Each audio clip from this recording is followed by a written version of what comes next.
অনেকদিন ধরে যারা একা থাকেন তাদের জন্য বিয়েটা অনেক বড় একটা চাপ। একা থাকার একটা আসক্তি, এটা অনেক বড় ব্যাপার। যারা অনেকদিন ধরে একা থাকেন তাদের জন্য বিষয়টা কিভাবে আসে? ছোটবেলা থেকে হয়তো বা হোস্টেলে বড় হয়েছে, বাবা মার সঙ্গে কোনো না কোনো কারণবশত অনেক বেশি কানেক্টিভিটি নাই, এইভাবে করে অথবা কোনো লোকেশনের কারণে, যে কারণেই হোক না কেন, একটা সন্তান যখন বাবা মা থেকে দূরে থাকে এবং পরবর্তীতে তার নিজের ক্যারিয়ারের জন্য বা চাকরির জন্য যখন সে একা থাকে, তখন দেখা যায় কি তার একটা নিজস্ব পৃথিবী তৈরি হয়ে যায় একার। নিজের সঙ্গে ডেইলি রুটিন, নিজের সঙ্গে নিজের একটা চিন্তার সাথে, গোলের সাথে নিজের লাইফটাকে গুছিয়ে গুছিয়ে সে তার পার্সোনালিটির সঙ্গে একটা জগৎ তৈরি করে ফেলে। তখন যখন একটা ম্যাচিউর অবস্থাতে গিয়ে একটা বিয়ে বা সম্পর্কের কথা চিন্তা করেন বা সম্পর্কের মধ্যে থাকেন, তখন ওই সম্পর্কের মানুষটা যখন তার কাছ থেকে ভ্যালিডেশন চায়, তার নেটওয়ার্কের মাঝখানে বা সার্কেলের মধ্যে ঢুকতে চান অথবা তার কাছে আসতে চান, তখন তার কাছে ভীষণ সাফোকেশন লাগে। এটা হচ্ছে ম্যাচুরিটির একটা ব্যাপার, যে একটা ম্যাচিউর মানুষ যখন তার লাইফে অন্য একজনকে এক্সেস দিবেন, কতটুকু এক্সেস দিবেন সেটা যেমন সেই মানুষের একটা ব্যক্তি স্বাধীনতা, আবার একটা মানুষ যখন একটা সম্পর্কের মাঝখানে সহ অবস্থান করেন, তখন যেরকম আরেকটা মানুষের সঙ্গে সম্পৃক্ত হওয়ার বা কানেক্টিভিটি হওয়ার যে একটা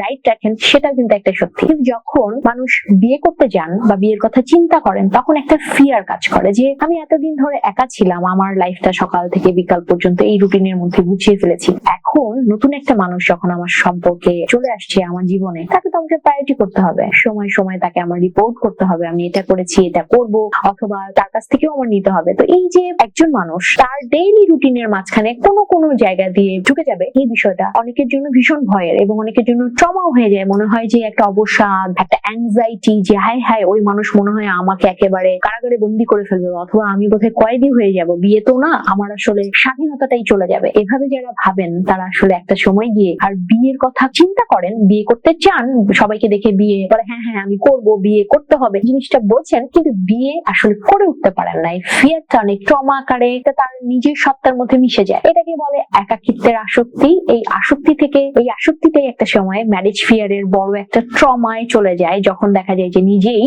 এই আসক্তিটাকে অ্যাপ্রিশিয়েট করছে যে না না ঠিক আছে, আমি তো ভালো আছি, আচ্ছা ঠিক আছে, খুব তো বেশি ভালো লাগেনি, বাট এটা চলে, বাট ওর জন্য তো আমি একদম পাগল হয়ে যাচ্ছি না। টিনেজ লাইফের যেই পছন্দ বা যেই উন্মাদনা, সেটা কিন্তু একটা বয়স পরে থাকে না। তো ওইটা যখন আপনি আপনার বয়সে গিয়ে একটা মানুষের জন্য দেখাতে পারেন না, তখন নিজে থেকেই বলেন যে না, ওর জন্য আমি এত পাগল না, ওকে আমার এত বেশি ভালোবাসার দরকার নেই, ওকে আমার এত এক্সেস দেওয়ার দরকার নেই, আমি বেশ ভালো আছি। তখন দেখা যায় যে তারা বিয়ে করতে ভয় পায়। আপনার কাছে কি মনে হয় বলুন তো?